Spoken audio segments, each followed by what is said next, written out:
They'll make you scream, they'll make you cry, and at least one instance, they'll make you want to protect your ankles at all costs. These are the movie deaths designed to make you squirm. Be warned, these scenes are not for the faint of heart. From its breathtaking opening minutes on Omaha Beach to its devastating final battle, Saving Private Ryan is relentless in its portrayal of war. As a result, it's hard to pick the single worst death scene to witness. They're all difficult, but one of the least bloody is perhaps the most horrifying. Private Mellish locked in hand-to-hand combat with a German soldier until the German gets the upper hand. Listen to me! Stop! No.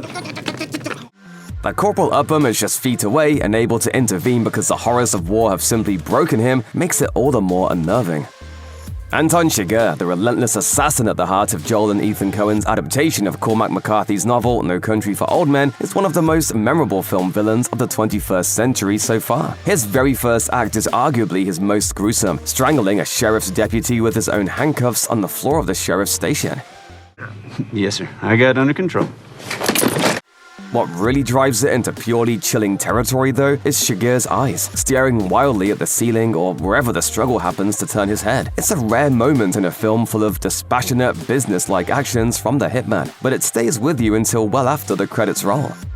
Darren Aronofsky's films are often designed to produce maximum discomfort. This feeling is maximized in Mother, as we follow Jennifer Lawrence's title character through a home that she rapidly and inexplicably loses control of. The entire film is engineered to overwhelm both Lawrence and the viewer to the point that it feels more like a disturbing dream than a story. And this reaches its peak when the mother's newborn baby is ripped apart by a crowd of religious zealots.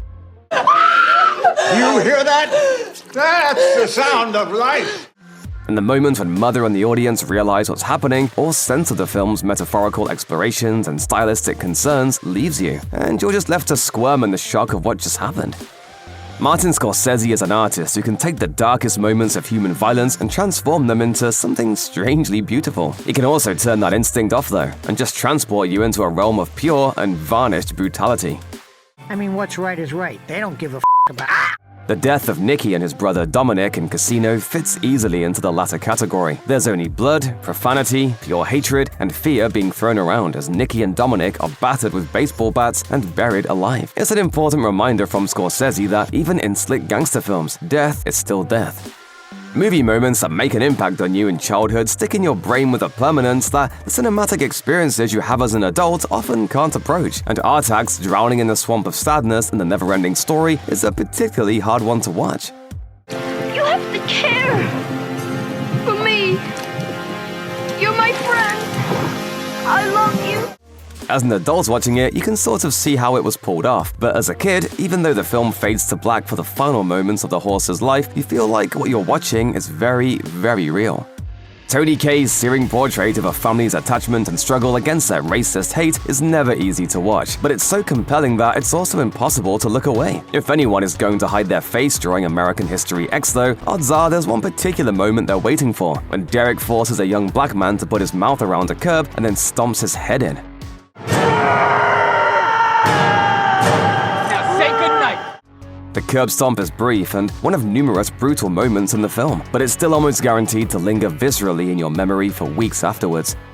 Pet Sematary, both in book and film form, centers on an inherently horrifying concept from the beginning, the loss of a child. The fear of it hangs over the Creed family until they finally lose Gage, and then when Lewis tries to remedy things and resurrect his lost boy, it only gets worse when it becomes clear that what came back is definitely not Gage. As an audience, we've seen this building for a while, but witnessing Gage's violent post-resurrection slaughter of Judd isn't softened by that knowledge. The full effect of seeing Gage's turn from innocent child to neighbor-eating nightmare cements this scene's place as one that keeps playing in your head even when you close your eyes.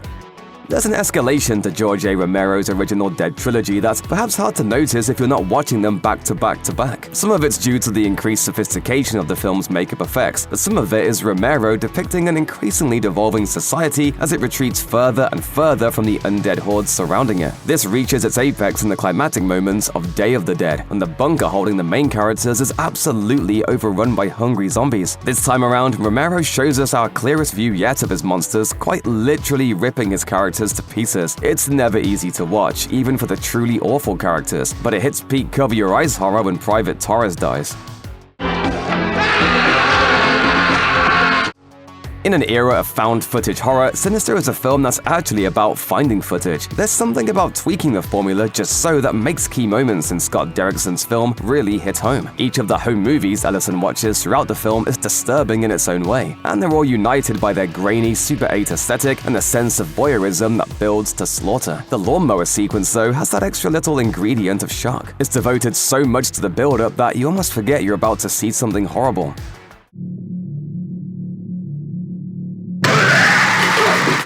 The abruptness of it and the lack of gratuitousness and the payoff work together to create squirm-worthy horror in your head.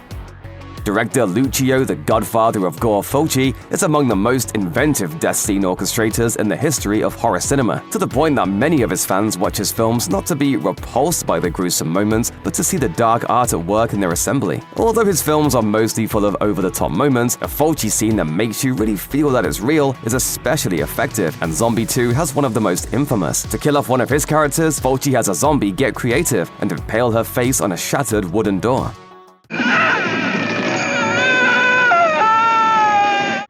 So much of horror cinema teaches you to believe that you won't actually see the moment of impact. Surely it will only be implied. Surely the camera will cut away. When you see it, it's unforgettable.